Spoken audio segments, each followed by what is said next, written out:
All right, let's jump into another deep dive.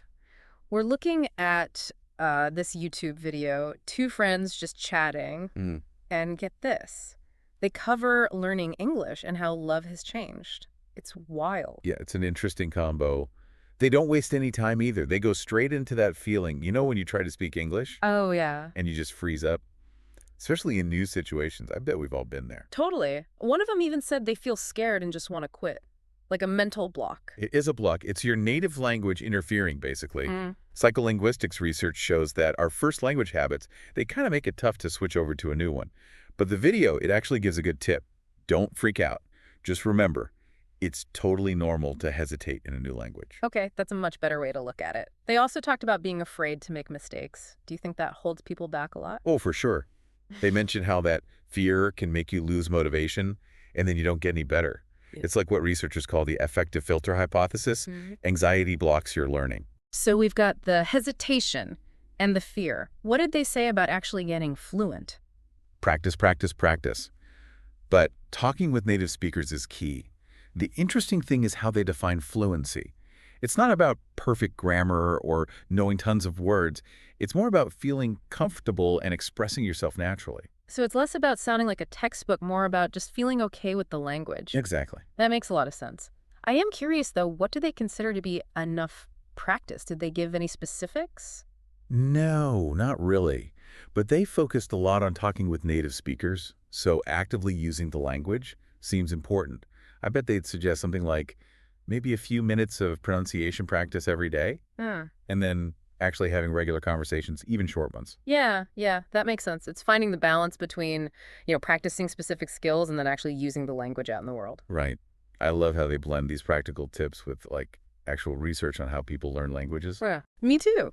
But get this, they go from this deep dive on language to talking about, like, love and relationships. Yeah. Wow, really? How did that even happen? It just kind of flowed naturally. It shows how those two things, learning a language and love, they both need you to be vulnerable and communicate. You got to step outside your comfort zone. That's such a cool connection.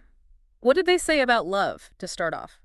They talked about how tough it is to figure out, especially nowadays, if someone's feelings are real. Mm-hmm. It's the age-old question, right? Yeah. How do you know it's true love, not just infatuation? That's a tough one. Did they have any tips? I'm super curious. They did. They pointed out some pretty clear signs of, like, deep love. Someone always putting your needs first, making sacrifices for you, truly admiring and respecting you. Okay, so it's more than just a feeling. It's about what they do consistently. Exactly. Then they go on to compare what they call old-time love, like what our grandparents had, Wait, old-time love? to love today. It's fascinating. I'm intrigued. So how did they explain that? They didn't really define it precisely. But they described these relationships that lasted forever, even without dating apps or social media, kind of romanticizing love that lasts for decades, even with less choice and more pressure. It makes you wonder, doesn't it? Was love really different back then, or are we just looking at it differently now? Right. That's what they seem to be grappling with, too, whether love itself changed or just the world around it. Man, this is already so much to think about, and we're just getting started. What other, gems did they share? Well, they went right into what makes relationships work, no matter the time period. And that's where we'll pick up in the next part of our deep dive. So they were talking about those essential ingredients for good relationships, the things that make them last, no matter what time period you're in. Yeah, I'm hooked. Yeah. What were these magic ingredients they found? They really emphasized communication, trust, and respect. Like, those are the foundation for strong connections. It doesn't even matter what era you're in. I found that part really resonated with me. Totally. Those are, classic relationship advice, right? But did they go deeper than just naming them? Did they say why those things are so important? They did. They talked about how open communication helps you really understand each other. You build intimacy and you work through problems in a good way. Trust makes you feel safe, so you can be vulnerable and connect emotionally. And respect, well, that makes sure everyone feels equal and valued, so you don't have those power struggles and you have healthy boundaries. Wow, yeah.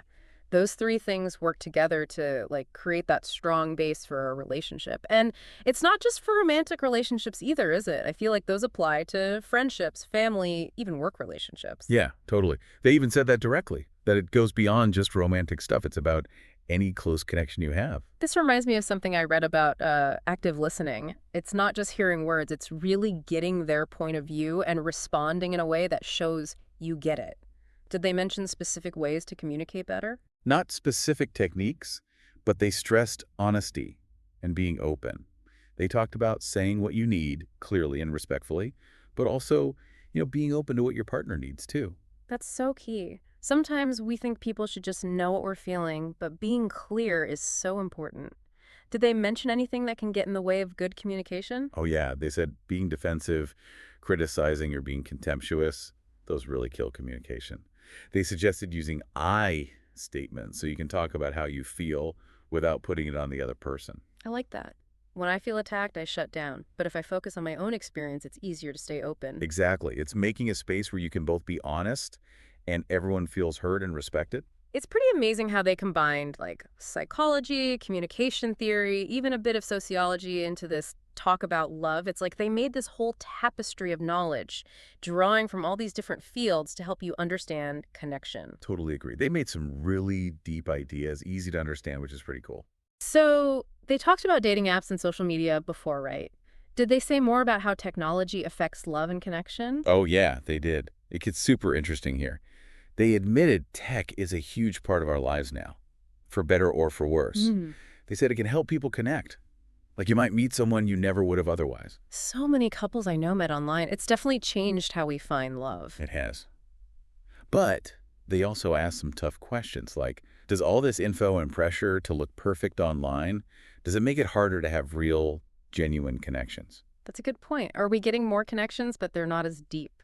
Exactly. And they talked about how tech can make you feel isolated too, if you're online more than you're hanging out with people face to face. I'm really interested in that. There's so much research on social media and mental health. It makes you think about how tech changes how we see ourselves and our relationships. Yeah, they mentioned that too, how we create these like perfect versions of ourselves online and then we compare ourselves to others and start doubting ourselves. It can mess with your confidence in real life. It's true. Like we're making these online avatars and then we compete for likes and stuff. It can definitely make you feel bad about yourself. Totally. They really encouraged people to be aware of how much they're using technology, make sure to see people in person, and remember that a screen can't replace real connection. They made another point that's really important. Technology is just a tool, right? It's not good or bad on its own. It's about how we use it. For sure, we get to choose if tech makes our lives better or controls them. It's a responsibility we all share. As tech keeps changing, we need to talk about this more, figure out the good and the bad, and choose how it fits into our lives. And that wraps up our deep dive into this amazing conversation. I don't know about you, but I feel like I learned a lot about language learning, how love is changing, and how important it is to be smart about technology. Wow. Yeah.